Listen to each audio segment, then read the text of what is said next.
It is now time to move on to discover how to impose a straight line on our scatter diagram that will enable us to make predictions. First, a quick reminder of what is involved in setting up a straight line equation. Every equation of a straight line is of the form y equals mx plus b, where b is the y-intercept and m is the slope. To help refresh your memory of how to construct and interpret such an equation, consider the following situation. A college charges a basic fee of $100 a semester for a meal plan, then an additional $2 a meal. If y is the total cost of the meals for the semester, and x is the number of meals purchased, it is pretty easy to see that the equation would be the total cost is the basic $100 fee plus 2 times the number of meals. The y-intercept is 100. It's the value when x is 0. And the slope is $2, the cost per meal. What is important to recall is not how to calculate the slope algebraically, but how to interpret it. It is a rate of change.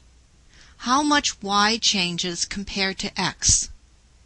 In the example, a 1-unit change in the number of meals resulted in a $2 change in the total cost. So the process we are about to describe only makes sense if there appears to be a moderate to strong linear relationship between our studied variables, and the correlation coefficient together with the scatter diagram will help us decide if this is the case. The first data set we will examine is how much it costs back in 1995 to fly from Baltimore, Maryland to various cities around the country. It would make sense that the greater the distance from Baltimore, the more the airfare would be.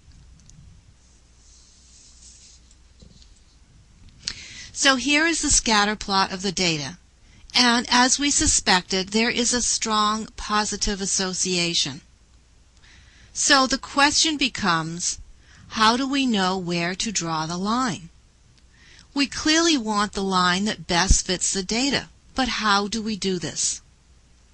The secret is to look at the deviations of the data points from the prediction line. These deviations are called residuals. If we examine one data point in the scatter plot, the data point corresponding to Dallas, we see that for the prediction line sketch, the predicted airfare from Dallas to Baltimore was $226. Whereas the actual airfare was $278. This creates a residual for Dallas of $52. It is more expensive, it is in fact $52 more expensive to fly to Dallas than this line predicts. The line that best fits the data would make the residuals as a group as small as possible.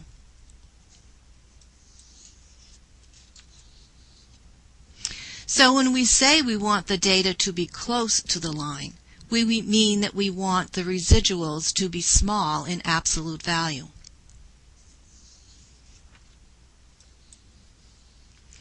As illustrated in the example for Dallas, a residual is an actual y value minus a predicted y value. Positive residuals will result when the data is above the line, or when the actual values are higher than the predicted values.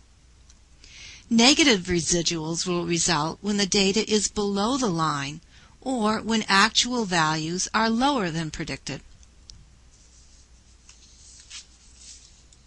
The criterion for the best line is that, taken together, the square of the residuals is as small as possible. We want to square each residual to create a positive quantity so that positive and negative residuals will not cancel each other out. So here's the big idea. Minimize the sum of the squares of the residuals. The resulting line is called the least squares regression line, and the process is called simple linear regression.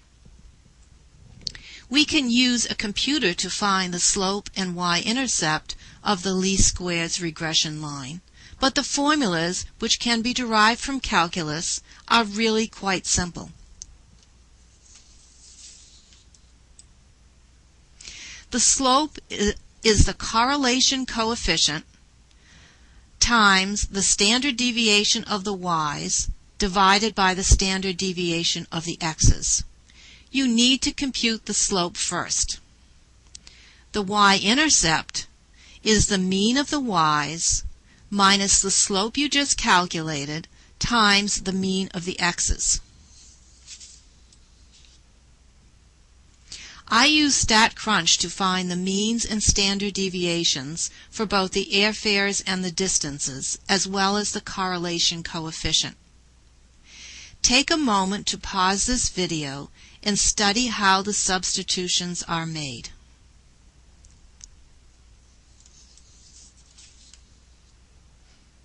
Putting it all together, we get an equation that we can use to predict the airfare based on the distance a city is from Baltimore. The predicted airfare is $83.53 plus 0.117 times the distance the city is from Baltimore. Interpreting the slope is very important. Recall the slope measures the change in y, in this case airfare, divided by the corresponding change in x, in this case distance. The slope has a decimal value of 0.117. We can make this fractional by dividing by the number 1. Since distance between cities is usually not compared in miles but in hundreds of miles, especially if we're flying, we multiply numerator and denominator by 100 and recall the units are dollars and miles. So the fraction 11.7 divided by 100 can be interpreted as each additional 100 miles from Baltimore adds an additional $11.70 to the airfare.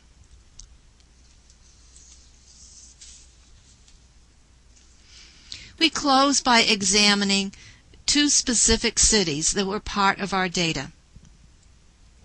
Pittsburgh is 210 miles from Baltimore. The actual airfare is $138. And using the prediction equation, we find that the predicted airfare is $107.92.